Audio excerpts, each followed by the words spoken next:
Amiguitos, ¿cómo están? Te saluda Miss Nelida y hoy día vamos a aprender una hermosa canción, así es que acompáñame. Y empieza así. Camilito era un pollo que vivía muy feliz. Cuando el sol aparecía, Camilito cantaba así. Guau, guau. No, Camilito, ese es un perro.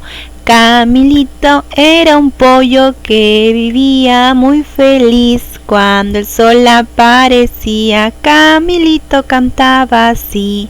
Miau, miau. No, Camilito, ese es un gato. Camilito era un pollo que vivía muy feliz. Cuando el sol aparecía, Camilito cantaba así. Mu. No, Camilito, esta es una vaca.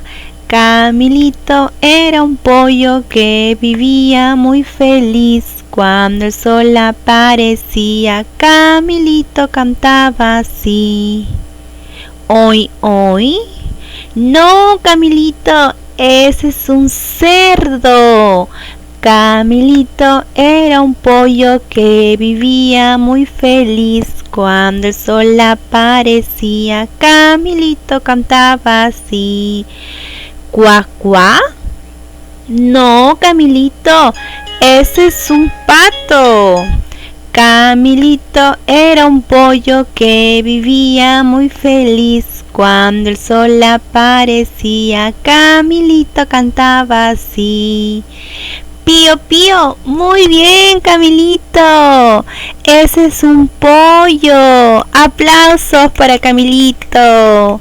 Camilito el pollito. Nos ha acompañado hoy día con sus amigos. Espero que te haya gustado. Escúchalo varias veces para que puedas aprender el sonido de los animales. Yo me despido de ti con un besito. Nos vemos. Chao, chao.